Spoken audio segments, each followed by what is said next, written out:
ایک دفعہ کا ذکر ہے کہ سبز پہاڑیوں سے گھرے ایک پرانے گاؤں میں دیسی نام کی ایک شریف گائے رہتی تھی۔ گلداؤدی اپنی نرم سفید کھال، بڑی بھوری آنکھوں اور پورے دیہی علاقوں میں سب سے پیارے منہ کے لیے مشہور تھی۔ دیسی کے گھاس کے میدان سے ذرا نیچے ایک فارم ہاؤس تھا اور وہاں ٹمی نام کا ایک خوش مزاج لڑکا رہتا تھا۔ ٹمی ایک متجسس 5 سالہ بچہ تھا جس میں بھورے بال اور سب سے زیادہ متعدی ہنسی تھی۔ ہر صبح ٹمی دیسی کو خوش آمدید کہنے کے لیے گلی میں بھاگتی، اس کے لیے ایک چمکدار سرخ سیب لاتی۔ ڈیزی کو یہ ملاقاتیں بہت پسند تھیں اور وہ ٹمی کے گال کو پیار سے چھلنی کرتی۔ ایک دھوپ والی صبح جب بلوط کے بڑے درخت کے نیچے بیٹھی تھی، ٹمی نے ڈیزی سے سرگوشی کی، کاش میں بھی اپنی کہانیوں کی کتابوں میں ہیرو جیسا ایڈونچر کر پاتا۔ گلداؤدی جوش کی چمک محسوس کرتے ہوئے فیصلہ کیا کہ یہ ان کی اپنی مہم جوئی کا وقت ہے۔ ایک فیصلہ کن موج کے ساتھ اس نے ٹمی کو گھاس کا میدان کے لمبے گیٹ کی طرف دھکیل دیا جو پہاڑیوں کی طرف جاتا تھا۔ ایک ساتھ وہ دروازے سے گزرے، ٹمی کی توقع سے ہنسی۔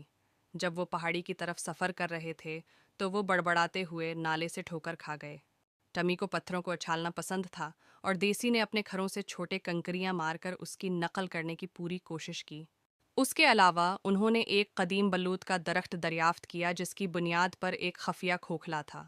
اندر ٹمی کو ایک جادوئی نظر آنے والی چٹان ملی جس کی شکل ایک چھوٹے سے دل کی طرح تھی جسے اس نے خزانے کی طرح اپنی جیب میں ڈال لیا۔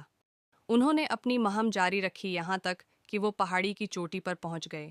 وہاں سے وہ گاؤں کے چاروں طرف دیکھ سکتے تھے، کھیتوں کا لحاف، نہروں کی چمکتی ہوئی ربنیں اور یہاں تک کہ اسکول کا دور دراز کا سلیوٹ ٹمی بھی ایک دن حاضر ہوگا۔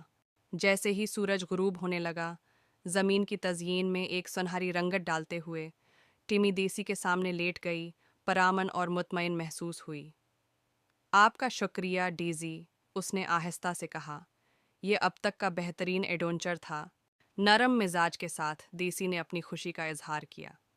ہاتھ میں ہاتھ یا زیادہ کھر ہاتھ میں دونوں دوست اپنے پیچھے چھوٹے چھوٹے قدموں کے نشانات اور کھروں کے نشان چھوڑ کر گھر واپس چلے گئے، اور جب بھی ٹمی نے دل کی شکل والی چٹان کو دیکھا، اسے وہ خوشگوار دن یاد آنے لگا جو اس نے اپنے سب سے اچھے دوست دیسی دی کاؤ کے ساتھ گزارا تھا۔